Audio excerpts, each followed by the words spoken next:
చంద్రబాబు నాయుడు గారి నేతృత్వంలో AP cabinet సమావేశమైన తర్వాత కొన్ని కీలక నిర్ణయాలను ఆమోదించారు.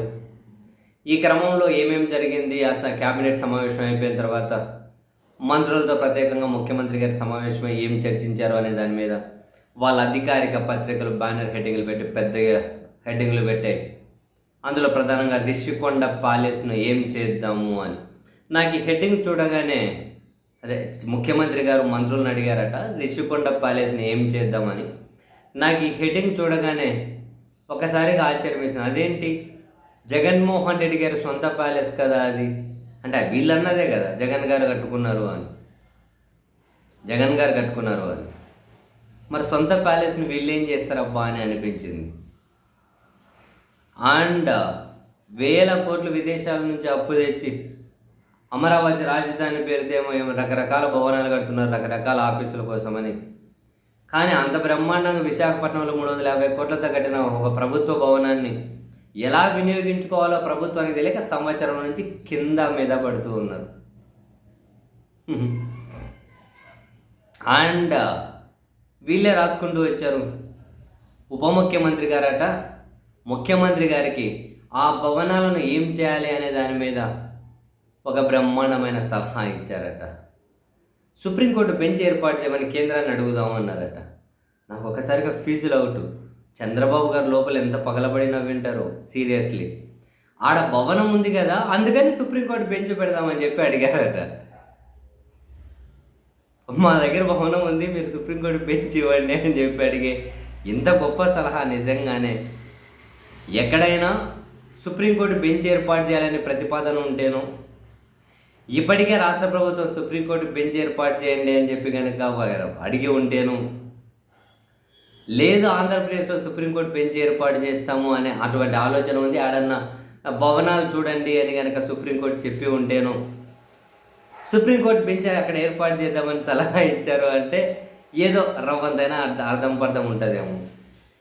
స్వతంత్రం వచ్చినప్పటి నుంచి ఇప్పటి వరకు ఎక్కడే కూడా సుప్రీంకోర్టు ఒక బెంచ్ ఏర్పాటు చేయలేదు. దక్షిణ భారతదేశంలో ఏర్పాటు చేయాలని ఒక ప్రతిపాదన ఎప్పటి నుంచో అయితే ఈవెన్ అంబేద్కర్ గారు కూడా రెండో రాజధాని చేయాలి హైదరాబాద్ అని చెప్పి ఉన్నారు. ఆ ప్రతిపాదన ఇంకా కనీసం ఒక స్టెప్ కాదు, ఒక 0.1% ముందుకు కూడా పడలేదు. దేశంలో ఇప్పటివరకు ఎక్కడ బెంచులే లేవాల సుప్రీంకోర్టుకు. అలాంటిది రిషికొండ భవనాన్ని ఏం చేద్దామంటే, భవనం ఉంది కదా పోయి సుప్రీంకోర్టు బెంచ్ పెట్టమని అడుగుదామంటే అంత ఈజీగా, అంత ఆషామాషిగా మన దగ్గర భవనం ఉంది కాబట్టి పెట్టాలట. మీకు అర్థమవుతుందా? భవనం ఉంది కాబట్టి పెట్టాలంట.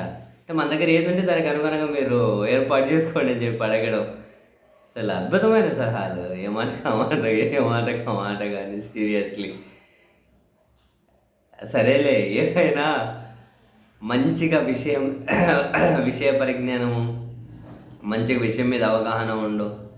అరే ఇప్పుడు మనం ఏమైనా మాట్లాడితే దీని కాంప్లికేషన్స్ భవిష్యత్తులో ఎట్లుంటాయో, లేకపోతే ఏదైనా ఒక విషయం మీద మనకు కమిట్మెంట్ ఉంది అనుకున్న వాళ్ళు అయితే అచ్చి మాట్లాడతారు. ఏది బుద్ధి మాట్లాడే వాళ్ళకి ఏముంటుంది. ఈ పెద్ద మనిషి కూడా అటువంటి కోవలోకి వస్తారు. అండ్ అచ్చెన్నాయుడు గారు అయితే డెస్టినేషన్ వెడ్డింగ్లు నిర్వహిద్దామన్నారట. మరి ఆ భవనాలకు అనుగుణంగా మరికొన్ని భవనాలు కడితే డెస్టినేషన్ వెడ్డింగ్ ప్లాన్ చేయొచ్చు అన్నారట. అండ్ ఈ ఉప ముఖ్యమంత్రి గారి సలహా వినగానే ముఖ్యమంత్రి గారు అన్నారట, ఇక నవ్వు ఆపుకోంటారు చంద్రబాబు సార్, నీకు మనకైతే అనుమానం లేదు, ఖచ్చితంగా ఆపుకోంటారు, ఎందుకంటే సార్గా తెలియదా. సరే నవ్వు ఆపుకొని మరీ చెప్పింటారు. సమాధానం ఏం చెప్పారట, లేదులేండి రాజధానిలో అన్న ఏర్పాటు చేయండి అని చెప్పి అడిగితే ఆ ప్రపోజల్ పెడితే అవకాశం ఏమన్నా ఉంటుందేమో మనం అడగడానికి. అక్కడ పెట్టి ఒక భవనం పెట్టి ఇవ్వండి బెంచ్ అని అంటే ఇవ్వరులేండి, మనం అట్లా అడగలేము అన్నారట. నవాబుకోంటారు.